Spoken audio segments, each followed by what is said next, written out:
Marvel Rivals has introduced a really, really cool thing, and that is the ability to team up with another character on your team. Today, we're going to go through what all of the team ups are, what their abilities are, what the background and lore is, because there's some really, really cool stuff in there. And then at the end of the video, we're going to make a tier list, and I want to know what you guys think is the best team up based off of, like, on paper, and then also if you've been able to play the game, what team ups have you been using? Let me know down below. So let's get into it. Starting off with the Ragnarok rebirth. So this is with Loki and Hela. Asgardian souls are like treasures to Hela. Those who have not earned their place in Valhalla belong to her for eternity. Yet she always covets more. All save for one. Loki's spirit has been imprisoned in hell many times over the centuries. In each instance, it created more chaos in Hela's domain than it was worth before finally breaking free. In short, he's more troubled dead than alive. All right, what are the abilities? All right, when Hela lands a final hit in defeating an enemy, she can instantly resurrect Loki in the respawn phase. If Loki's alive, he'll get more armor. Okay, that's cool. All right, moving on to Metallic Chaos. They may have come from different corners of the multiverse, but the bond between Magneto and the Scarlet Witch transcends realities. Magneto forged a deal with this variant of his long-lost daughter. Help gather mutants lost throughout space and time and bring them back to Krakoa. And he will lead them against the demonic forces that threaten Wanda's dimension. That's interesting.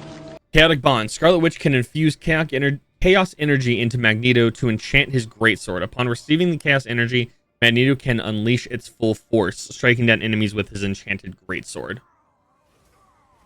Okay. I think right now, the Hela one is the best. Moving on to Planet X Pals. On the surface, they're galaxy's most unusual duo, a talking raccoon and a sentient tree. But together, Rocket and Groot have proven countless times that friendship is about more than what planet you come from or what you look like. It's about who you are on the inside. And that's very wholesome, actually. And these two bounty hunting heroes couldn't be more of a perfect pair. That's really... I didn't think that was going to be as wholesome as it was. Rocket can ride Groot's shoulder, receiving damage reduction.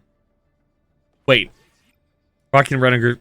Okay, so they do less damage if they're standing with each other? Oh, okay, so Rocket takes less damage. That's broken. As a healer taking less damage with Groot, that might be really, really good. Gamma charge. This is a triple. Is this the only triple one? I think this is the only triple one. Tony Stark watched his colleague, Dr. Bruce Banner, with a mixture of hope and trepidation. If Banner's newly designed Gamma Belt could control the Hulk's rage, it could save countless lives and millions of property damage. But finding a way to infuse the radiation with magical artifacts, well, it's no wonder that Stephen Strange's astral projection arrived when it did, with similar intrigue. Hulk charges Doctor Strange and Iron Man with gamma radiation. When Doctor Strange uses Maelstrom of Madness, he unleashes excess gamma energy. When Iron Man uses Armor Overdrive, he will initiate a gamma upgrade.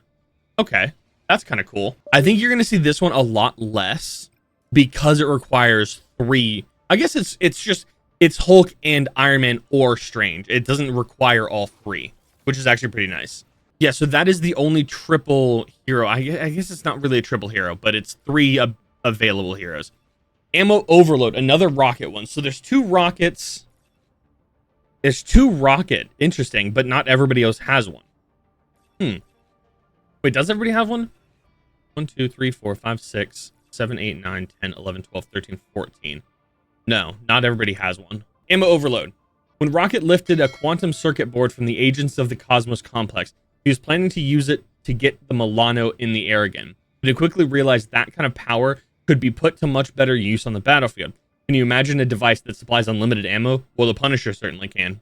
Rocket Raccoon throws an ammo overdrive device to the target direction.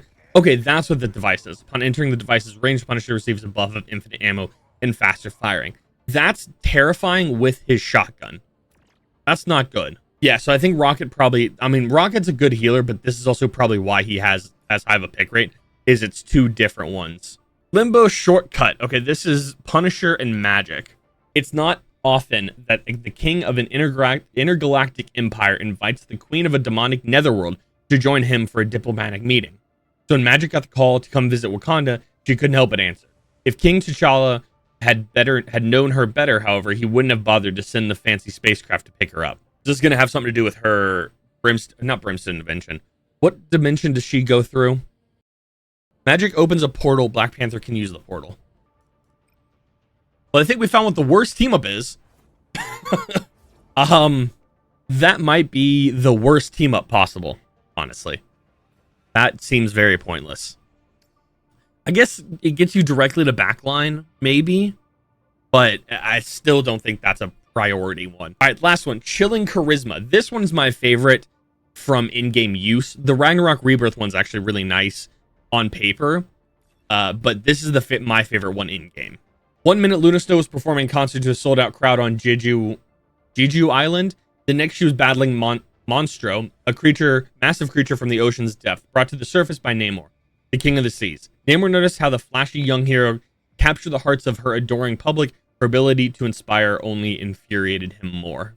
Luna Snow infuses ice energy into Namor, who can tap into the ice energy and power up abilities at will. I don't know why I had such a struggle reading this. All it is it gives Namor an extra ice turret this time, which is nice.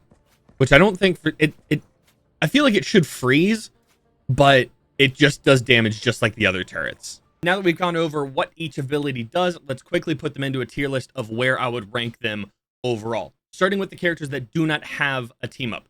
Peter Parker, Penny Parker. Surprisingly, they don't have a team up. Star-Lord does not have one. Storm does not have one. And finally, Mantis does not have one. Those are the 5 that do not have a team up. Now, starting from what I think is the worst, and I understand why they had to limit it, but I think it doesn't represent realistically what this character's powers can do, and the other character already has something that kind of does what the team up ability can do. And I also really haven't seen it used in game, and that is Magic and Black Panther. Theirs, I think, is the least effective and least useful out of all of the abilities in the game so far. Moving on to ones that I think are useful, but I just haven't really seen very much in game. We have the Wanda and Magneto. Magneto's sword is kind of cool, but it also, you have to get really up close, and I don't think that's necessarily where Magneto strives super well. Wanda, I think, could have some really, really cool abilities, but you just have to balance her a little bit, which they're doing a very good job of. That in C tier is also joined by the trio, which mainly because I just haven't seen it utilized in game. I don't see a pairing of these. The only real pairing I see is Banner and Strange, and I don't really see them using their like Gamma ability in game very often. I played quite a bit of games since the alphas come out. Now moving up into the B tier, we have effectively Rocket, right? Rocket's in B, which means he's pulling Groot and Punisher with him, right? So we got the We Are Groot team up and the Infinite Ammo team up. They're both very useful. This one is very, very hard to deal with, and this one is very useful in the sense of if you want to go more offensive, Punisher can really help kind of attack the front lines. I'm not going to put a single thing in S because I don't think there's one that is super, super necessary to have every single round, nor one that I've seen every single round. So we're going to avoid putting one in S.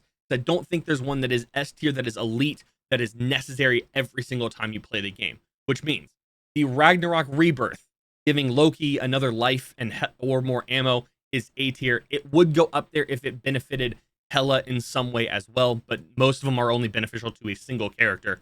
Magic creates the portal, he goes through it, she provides the energy, he uses it. The one that I like, this one is a little skewed because I play both of these characters, and we're going to put Luna Snow and Namor because it gives you an extra turret. It is very, very good to hold points and hold angles with, and it's very effective, really. So that's kind of where this is leaving us with the tier list. If you've played, let me know down below what you think of this tier list and what team ups have you used and who do you mainly play as. I'm interested to know. But until then, catch you later.